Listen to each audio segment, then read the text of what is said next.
Hold da op. Jeg har lige set så smukt et hus i hele mit liv. 450 kvadratmeter, det er jo for stort. Forskellen på at bo sammen og ikke bo sammen, det er, at man kan mærke hinanden, at man kan se hinanden, man kan høre hinanden. Ja, eller også bliver man en lille menneske at bo småt. Vi skal da bo sammen med nogle mennesker, der kan stimulere os. Vi skal bo sammen med nogle fantastiske mennesker, skal vi ikke? Jeg ved ikke, hvad der ved. Anna, glem det. Jeg skal ikke bo noget kollektivt, det skal jeg altså ikke.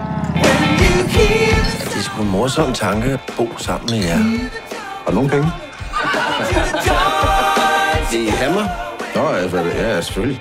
Har I lavet nogle regler for huset? Der er ikke nogen regler endnu. Eller vi vil gerne bidrage med det. Vi har rigtig mange erfaringer. Hvorfor? Hvad? Folk bliver irriteret på mig. Det er min udstråling. Jeg forstår det ikke. Jeg stemmer på lov. Ja.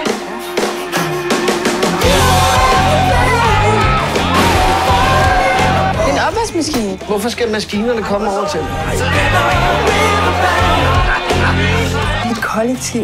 Og vi skal kunne rumme alle sider af hinandens liv, er det ikke? Jeg ser en pige. Er det alvorligt? Det må det være, ellers så behøver du da ikke at fortælle mig det. Ja, det tror jeg.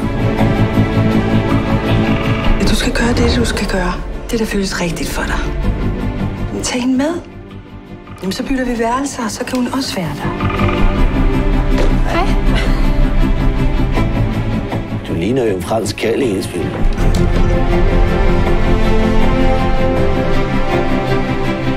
Erik, jeg har været sammen i 15 år, så jeg forstår godt, hun går i stykker. Jeg sidder i et hul i mit eget hus og forsøger at arbejde, men jeg skal forholde mig til nogle kvindeproblemer hele tiden.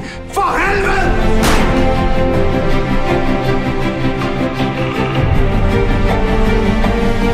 Nå, det første er resten af livet, tror jeg. I skal ikke bestemme, hvordan jeg skal leve mit liv. Det skal jeg ikke. Det er mit hus. Ja, men du har... Det er mit hus! Du har givet det her hus til fællesskabet, Erik.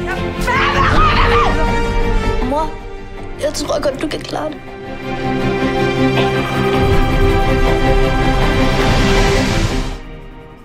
Hej, Erik. Hej, Anna. Så nu er vi så langt.